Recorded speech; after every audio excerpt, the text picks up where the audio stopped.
La pekee sana lenye kichwa kinachosema shule inayopaswa kufufuliwa.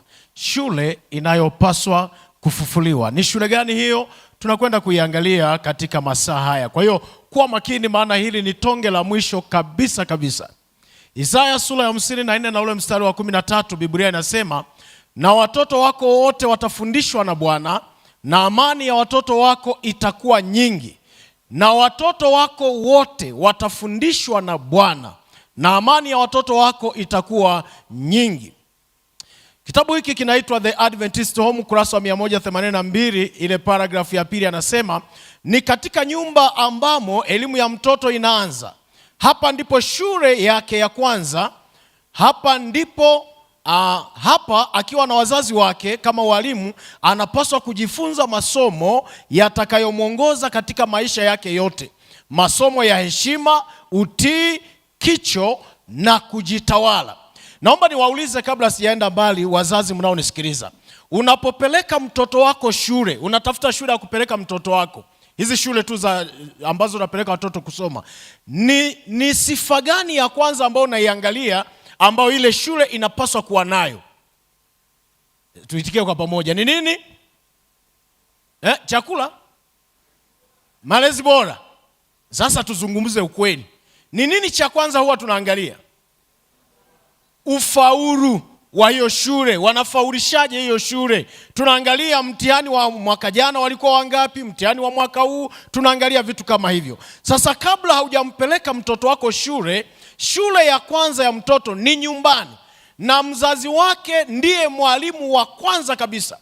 Kwa hiyo ukikutana na mtoto anatukana, shule ya kwanza alikopata matusi ni nyumbani. Sasa tunapopeleka kule shuleni tunakwenda kuongezea. Nitawaambia shuleni tunatafuta nini na nyumbani tunakuwa tunatafuta nini. Kitabu hiki anaendelea kusema, hiki ni kitabu cha Mithali sura ya 4 na ule mstari wa 1 hadi wa 7. Nisome maneno machache afu utasoma kwa muda wako. Mwanangu, yasikilize mausia ya baba yenu. Wanangu, yasikilizeni mausia ya baba yenu. Tegeni masikio mpate kujua ufahamu, kwa kuwa nawapa mafundisho mazuri. Msiache sheria yangu, maana nalikuwa mwana kwa baba yangu, mpole mpenzi wa pekee wa mama yangu, naye akanifundisha. Hilo ndio neno nilikuwa nalitaka. Kwa hiyo wazazi, sisi ni walimu wa kwanza kabisa kwa watoto wetu. Sasa changamoto inayotukumba wazazi wengi leo, tumewekeza katika kitu kinaitwa IQ kwa mtoto badala ya EQ. Hivi vitu vyote viwili vinahitaji kuwa balanced. Kuna kitu kinaitwa IQ na kuna kitu kinaitwa EQ. Sasa IQ ni nini? Maneno yako mahali hapo, inaitwa ni intelligence quotient. Hii EQ ni emotional quotient. Hizi zinatofautianaje? IQ hupima uwezo wa kufikiri, kuchambua na kujifunza kutatua matatizo. Yaani unampeleka mtoto anapojifunza 1 kujumulisha 1, 2 mara 2, 3 mara 3, hapo unamtengenezea ubongo uweze kutatua vitu, kutatua matatizo. Na hii mara nyingi tunaipata kule mashuleni. Lakini hii EQ yenyewe hupima uwezo wa uelewa, kudhibiti na kutumia hisia kwa usahihi. Hiki ndicho ambacho kule nyumbani tunajifunza. Wakati huku shuleni tunajifunza namna ya kutatua mahesabu magumu, nyumbani tunajifunza namna ya kudhibiti na kutumia hisia kwa usahihi. Twende mbele kidogo. IQ inahusiana na akili za kitaaluma na mantiki, lakini EQ inahusiana na mahusiano ya kijamii na utulivu wa kihisia.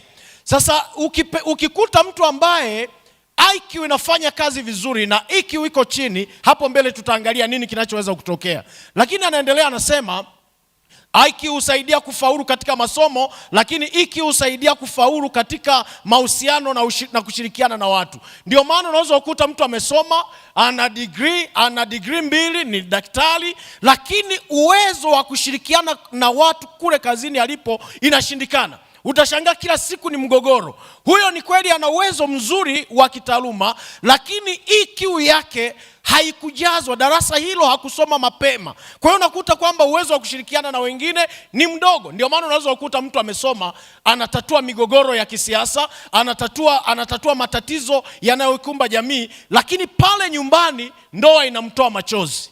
Kama umenisikia sema amina. Uwezo wa kutatua, uwezo wa kufaulu katika masomo au katika taaluma ni tofauti na uwezo wa namna ya kushirikiana na wengine. IQ huuliza swali hili, unafikirije? Lakini EQ huuliza swali hili, unahisije na unashughulikiaje hisia yako? Kwa mfano, kutatua hesabu ngumu au kuelewa sayansi, hiyo ni kazi ya IQ. Lakini kutuliza hasira, kusamehe, kusikiliza wengine na kutambua migogoro ni kazi ya EQ. Sasa tunapopeleka watoto wetu kule shuleni, nendeni mkafuatilie wale mlio na watoto kule mashuleni. Nazungumzia hizi shule za sasa hivi ambazo wengi tunapopeleka narudi anaongea Kiingereza na nini. Nendeni mkafuatilie. Wabena mlioko Njombe, Wahehe na kadhalika. Nenda kamuulize mtoto kitu fulani kinaitwaje kwa Kiingereza. Muulize hicho kitu, atakwambia. Halafu muulize kwa Kiswahili au kwa kabila lako, hajui. Wamekalili. Sasa uwezo wa kuelewa darasani unakuwa ni mkubwa, lakini uwezo wa kusolve migogoro ni mdogo. Ndio maana tuna watu waliosoma lakini kwenye jamii ni changamoto. Kwa nini? Shule ya nyumbani ilikuwa chini. Kule nyumbani walikuwa wanafundishwa nini? Anafundishwa namna ya kuheshimu wanaomzidi, kusalimia wanaomzidi. Ndio maana unaona tulikuwa tukitembelea babu zetu na bibi zetu, akija mgeni wanakuketisha, wanakuambia mwanangu, huyu ni binamu yako. Baadaye wanakuambia lakini sikiliza, sitaki muwe na mazoea naye. Wameshaijua tabia yake. Lakini wanaweza wakakwambia huyu anasalimiwa hivi. Sasa hivi hatuna huo muda wa shule za nyumbani kukaa na watoto kuambia mkubwa anasalimiwa hivi. Hili jambo haupaswi kutamka mbele ya wazazi. Ndio maana juzi tulikuwa tunajadili tukasema zamani hata table manner ilikuwa iko juu sana. Walikuwa kitenga chakula wazee. Wanakuambia kabisa bwana, kama ni firigisi ni ya mzazi, ni ya mzazi. Yaani wewe haupaswi kuigusa. Lakini tuseme ukweli, leo mzee ukujichanganya ukachelewa mezani, zile nyama zote za muhimu utakuta washikaji wametembea nazo. Na wewe ndio utakayeambulia miguu na vipapatio. Ndipo elewa kwamba table manner imeshuka. Shule ya nyumbani. Mimi nilikuwa naona wakija wageni, kuna wakati mgeni anakuja analetewa soda, na sisi tuna miezi hatujanywa soda, lakini mama anakuangalia jicho, hilo jicho linamaanisha usimsogelee mgeni. Leo wazazi hayo macho yamepotea. Mna macho tu ya kubembeleza. Ukimwangalia mtoto anahisi biskuti inaletwa tayari.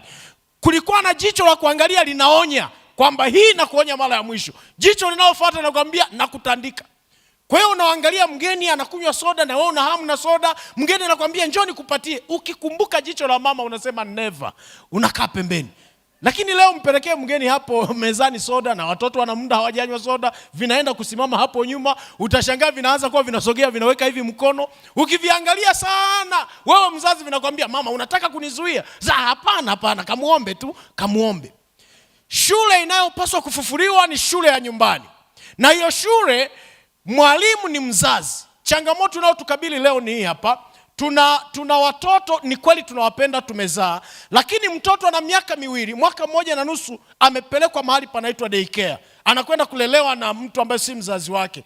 Na yule analenga tu amlee huyo mtoto baadaye leo kusoma na kuandika na kadhalika. Kuna vitu ambavyo hata vielewa. Na ndio maana niseme hili jambo very sensitive, lakini naomba ulielewe vizuri. Hata hiki mnachokiona wazazi tunakimbizana na ufaulu.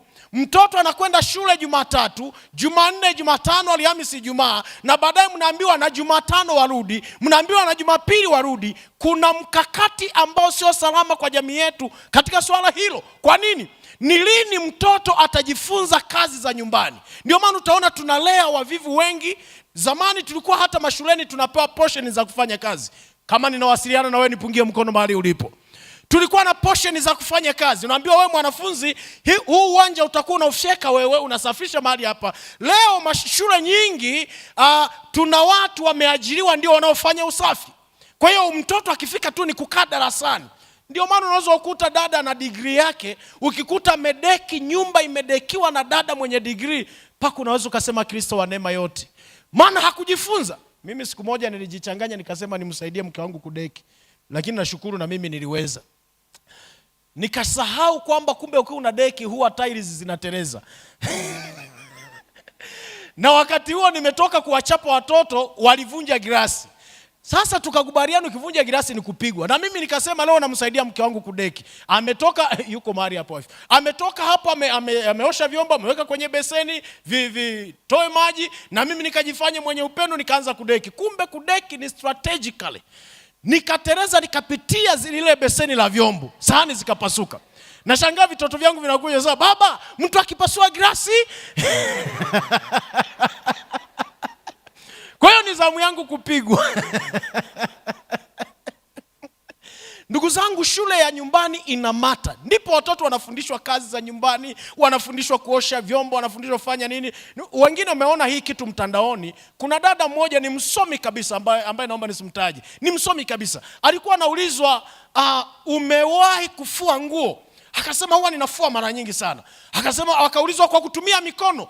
Akasema no, kwani huwa wanafua kwa kutumia mikono? Si ni mashine? Anaulizwa ukiolewa na mwanamke ambaye hana mashine, anasema sasa naendaje kwa mwanamume ambaye hana uwezo wa kununua mashine? Yaani hajui kama duniani huwa watu wanafua kwa kutumia mikono. Siku nyingine nikaona wanamfanyia interview, wanamuuliza unaweza kupika ugali? Akasema yes I know. Wakamwambia tuambie ingredients za ugali. Akasema you must have a salty, oily, water, flour, yani chumvi kwenye ugali. Na ni msomi na sio makosa yake. Na hasa katika hii dunia ambayo maendeleo yanakwenda kwa kasi sana, mmeona hata mashine za kupika ugali zimeletwa.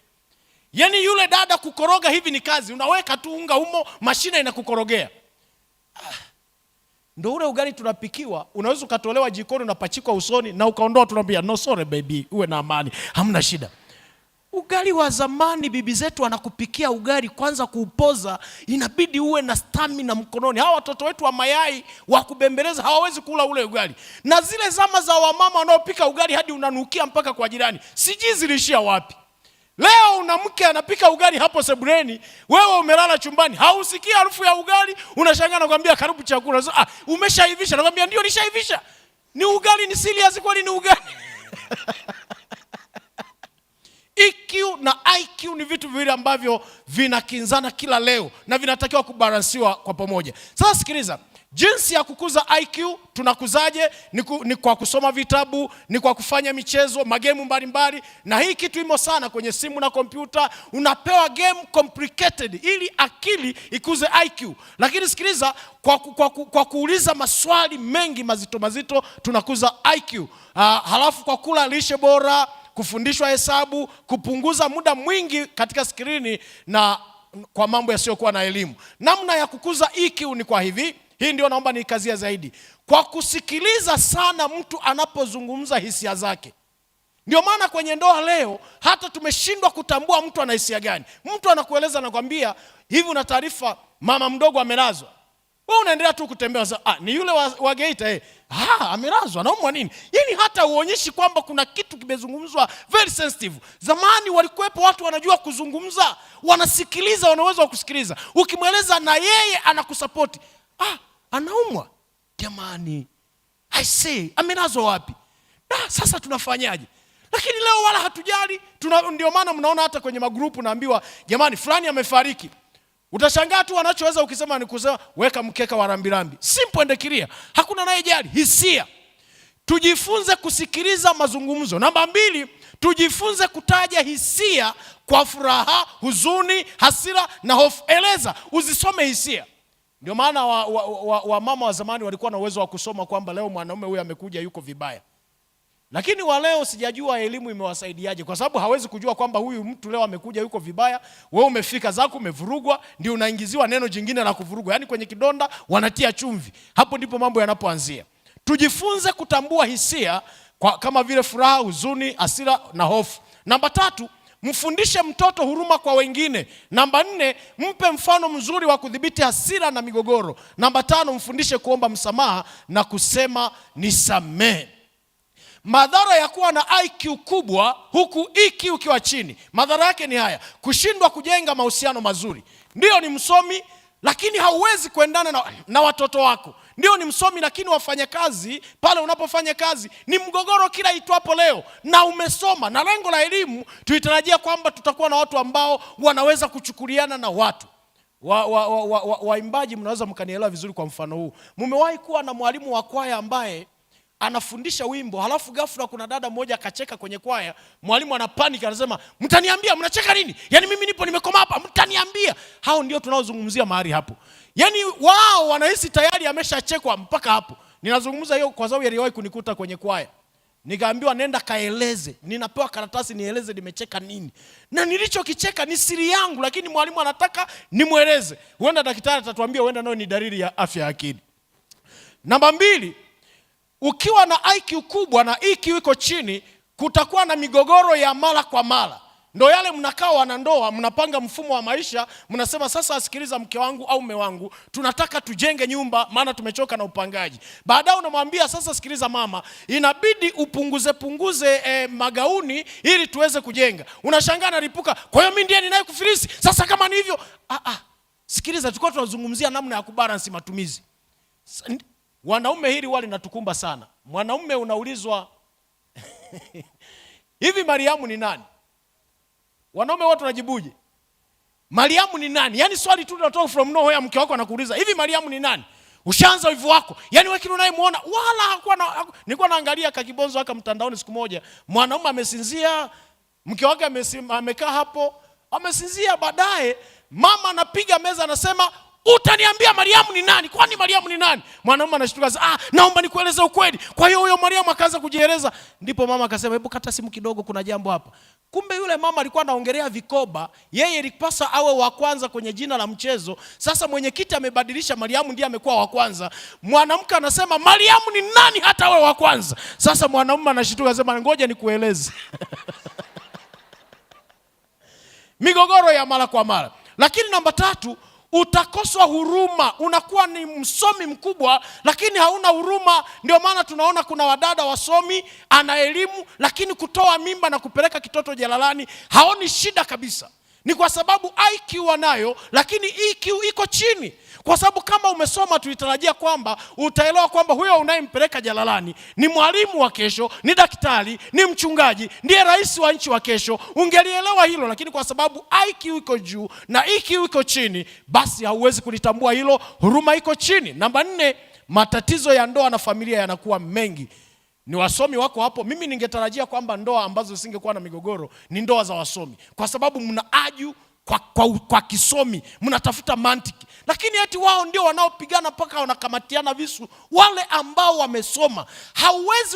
Hauwezi kusolve mgogoro. Yaani mtu umesoma mpaka umetafuta X iliyoko kwenye karatasi, lakini hauwezi kutafuta chanzo cha tatizo la mwanandoa. Mwalimu amekuletea hesabu, tafuta X na iko hapo. Umeitafuta mpaka umeipata. Umeshindwa Wasomi wa leo mnatushangaza sana. Zile hesabu za tafuta thamani ya X. Kwa hiyo matatizo kwenye ndoa na migogoro inaongezeka. Nimalizia kwa kusema hivi, utashindwa kufanya kazi kama timu kwa sababu hauwezi kuishi na watu, unashindwa kudhibiti hisia na kadhalika. Mafanikio yanakuwa ni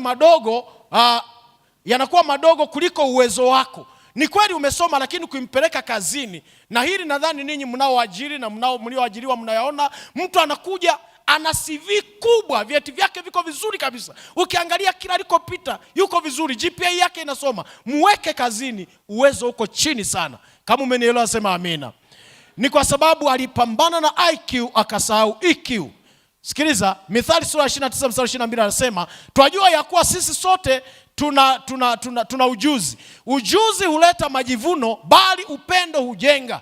Yaani mtoto kumpa ujuzi tu na elimu hiyo nyingine ya darasani, wakati elimu ya nyumbani imekufa, ya maadili ya nyumbani, unamuongezea majivuno. Ndio maana tuna vijana wanaotembea njiani wakidhani sote tunajua kwamba wana GPA ya 4.9. Yaani mpaka kanatembea kamevimba. Kumbe sisi tunakaona tu ni mwananzengo wa kawaida, wala hatuoni GPA. Inaleta majivuno. Anasema hivi, mwenye ghadhabu huchochea ugomvi, mtu wa hasira husababisha makosa mengi. Tutabalance kwa kufanyaje?